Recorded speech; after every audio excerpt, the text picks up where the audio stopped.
ও তো নাই দেশে। খেলা হবে, খেলবেন কার সাথে? এটার যিনি মানে রচয়িতা, এই কথা প্রায় প্রায় যে বলতো, সে তো না বলি চলে গেছে। ফিরে আসার সম্ভাবনাও নাই। ফিরবে কেমনে? 28 লক্ষ কোটি টাকার হিসাব দিয়া এরপরে ঢুকতে হবে। আসতে কোন কেন? আল্লাহ না করুন জুলাই যোদ্ধা ওসমান হাদির জীবনের যদি তার লাশ যদি বের হয়, কোন অপরাধী পার পাবে না, ঠিক কিনা?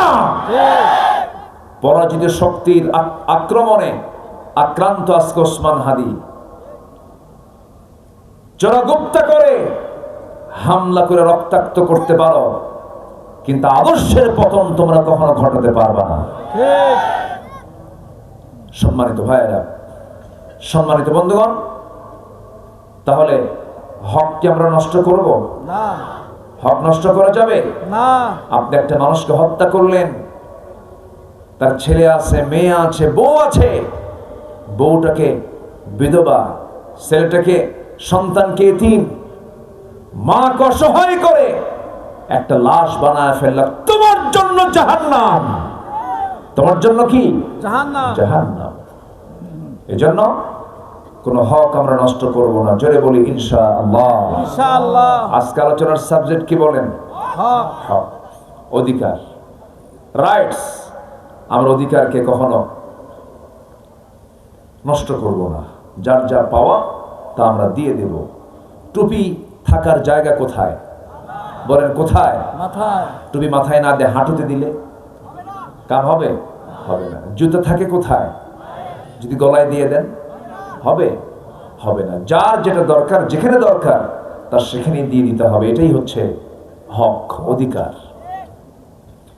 আল্লাহ রাব্বুল আলামিন সূরা নিসার ভিতরে বলছেন, ওয়া'বুদুল্লাহা ওয়া লা তুশরিকু বিহি শাইআন ওয়া বিল ওয়ালিদাইনি ইহসানান ওয়া বিযিল কুরবা ওয়াল ইয়াতামা ওয়াল মাসাকিন ওয়াল জারি যিল কুরবা ওয়াল জারিল জুনুবি ওয়াস সাহিবি বিল জামবি ওয়া বানিস সাবিল ওয়া মা মালাকাত আইমানুকুম ইন্নাল্লাহা লা ইউহিব্বু মান কানা মুখতালান ফাখুরা। জোরে বলুন আল্লাহু আকবার। আল্লাহ রাব্বুল আলামিন বলেন সূরাতুন নিসা 36 নম্বর আয়াত, 1 নম্বর হলো আল্লাহর হক। এখানে বলা হয়েছে ইবাদত করবে কার? আল্লাহ। ইবাদত করবে কার? আল্লাহ। এক জায়গায় না সব জায়গায়? সব জায়গায়। আমার বন্ধুগণ, একজন ইমাম, মসজিদের ইমাম আমার পাশে যিনি বসে আছেন, চিনেন তো নাকি? কে? আমাদের ইমাম না? কত বছর? 21 বছর 22 বছর ইমাম। আপনার মসজিদের ইমাম যদি বিড়ি খায়, নামাজ পড়বেন কেন? বিড়ি খায়। আপনার বক্তব্য হলো আমি না হয় গাঁজা খাই, হুজুর কেন বিড়ি খায়? ঠিক কিনা? তাহলে হুজুরের বিড়ি খাওয়া যাবে না, হুজুরের কোনো মহিলার দিকে চেয়ে থাকা যাবে না, হুজুরের কোনো চার দোকানে বসে কোনো সিনেমার চিত্রের দিকে তাকানো যাবে না, হুজুরের চরিত্র খারাপ হওয়া যাবে না, ফাটা পাঞ্জাবি পরা যাবে, জুব্বা পড়তে হবে, পরহেজগার থাকতে হবে, তার আমল আখলাক সুন্দর হতে হবে। এটা ইমাম যখন সিলেকশন করেন তখন এত কিছু দেখে ইমামকে নির্বাচন করেন। উনি হচ্ছেন নামাজের নেতা। কিসের নেতা? নামাজের নেতা। সমাজের নেতা সিলেকশন করতে আমরা ভুল করি কেন? এই জন্যই অবস্থা।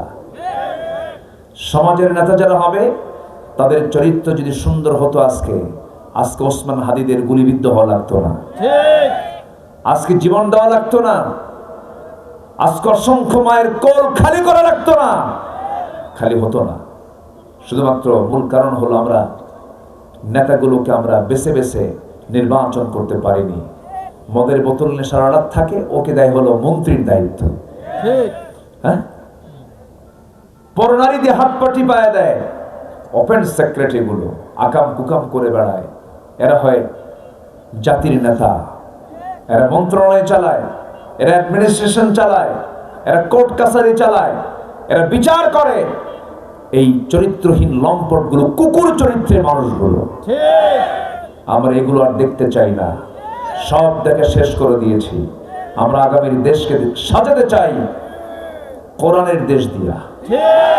সবাই কি রাজি আছেন? আমরা চরিত্রহীন লম্পটদের মুখে আমরা থুতু মারি, জুতা মারি।